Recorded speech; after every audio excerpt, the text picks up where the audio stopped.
Well, 5 of us decided to take a trip back out west again. There's some individual pictures of Royce, Willie, Dave, Kenny, and myself. We left out of Grapevine. Wichita Falls and breakfast. And we headed down the road miles and miles and miles of Texas. We finally get to New Mexico sign and actually have a photo op. We pull into Tucumcari, where we stay at the historic Route 66 motel. Next morning, Dave fell in love with this 41 cat. I went up to see if I could make friends with the Tucumcari demon, but as we'll see later on, I didn't. Here we are, top of a mountain, up dirt roads, black dirt, brown dirt.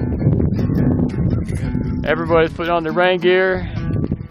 Nice little horse ranch, cow ranch, thunder. Nobody knows how much further we got to go. Got off of that dirt road finally and ended up in Angel Fire. Then headed on down to Red River. Spent the night at Taos at this hotel. Next morning we get up and head over the Slumgullen Pass. End up in Creed. Dave says this is where part of the Godless Netflix series was filmed, and down the hill really fast with Dave leading. Down out of the mountains we hit Blue Mesa Lake near Gunnison. Took a hard ride to Montrose to stay this in where everyone decided to go to Arby's. I went to a local bar and spotted this sign. Any gun enthusiast might want to stop and read it here. Next morning up and headed toward Utah. Running into Utah, nothing in the desert there growing. We stopped before we head up to Canyonlands, got a little photo op. Start to ride up to Canyonlands, a lot of strata. Interesting little ride. Here's a panorama with Dave in it. Here I am looking at my first hoodoos down in there. Here's a group picture we got someone to take. I'm going a little bit off the beaten path. Down LA Canyonlands to this dinner, dinner, dessert, and breakfast here. Next morning, down over and move up to Arches. There's some ride into the Arches. My first hoodoo close up with Dave. Here's Balancing Rock with a group photo. And here's my little Bouncing Rock cairn. That was fun to build. Dave and I walked up to the big arch.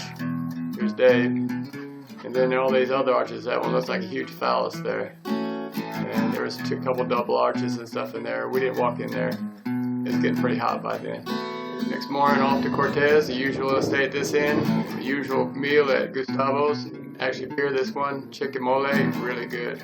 Next morning climb up to Mesa Verde. Here's one of the little cities there that are tucked under these ledges. Kind of shells like. Zoom action, living all the way across the canyon. Look where across. Here's another one. These people just up to move one day. We didn't get to walk down the ruins because all the trails are blocked off because of the virus. Here's a picture I got some people take. Took this one of us standing on rocks down below. Kind of cool. Back in the mountains at Rico, everything was closed and headed to Ouray. Got a group photo op here. And it's off to Ouray. Here's the main street downtown. Here's the hotel we stayed at, 100 years old. Here's the bar next door, built in 1905. Classic throwback bar, man. I asked him if that was Dolores. He started talking about the town of Dolores. Well, nobody was interested in drinking, so we're off to the Outlaw restaurant. I had a great piece of trout. I think the going consensus was chicken fried steak was the best. And had a really nice old-timey piano player. I talked to him a bit and tipped him well. Next morning I was sleeping. I hiked up to the waterfall, Cascade Falls. There's 7 of them. You can hike all the way up. This is the last one. Built my little cairn. Was happy with myself. Took off the next morning up the mountain to Silverton. Got to Silverton. There have been some issues that morning, and mostly between Dave and me. My fault probably. Anyway, Dave took off. Royce, Willie, and Kenny took off. Then I took off. I decided I wanted to go east before south anyway. First off was Chama. There's the old depot, the old train. The newer train wasn't there. Next stop was this kind of earthship biotexture place outside of Taos. They used junk, tires, bottles, whatever to build these houses and use renewable energy. Driving around there was bad news on a bike. Meandered through Taos and hit 64, US 64. It was a little speed up toward the end there, man. I had this whole road to myself, average mile. When I remember, average 30-mile-an-hour curves. It was fun. Next stop, Eagle's Nest. Took myself a Modella for the road. No vacancies when I pull into Red River. 5 tries. On my last try, I got a room at the Texas Red.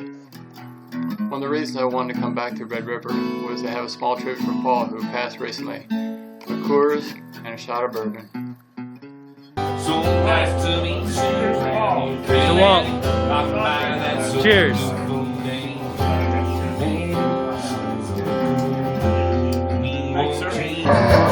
Four beers in, maybe, and a good meal. 3 guitars. Let it go.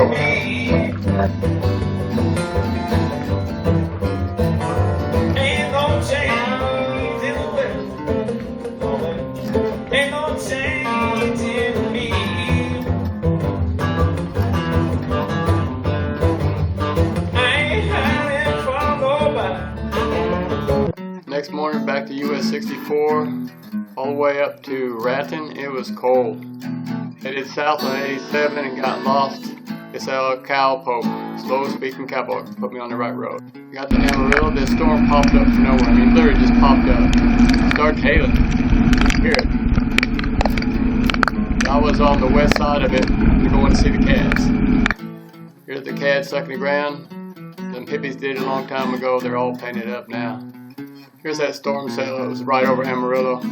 Wouldn't move. And then it started going down 287. There's a couple of lightning strikes I caught.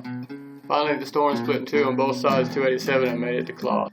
Got up next morning, it was still raining. I let it get ahead of me a little bit and made it to Memphis. Stopped in at the Rock Inn Cafe, and an elderly gent and his daughter bought me my breakfast. That's about it. I hit Dallas and we all made it home safe, even though we came home differently. Royce, Billy, Dave, Kenny, and myself.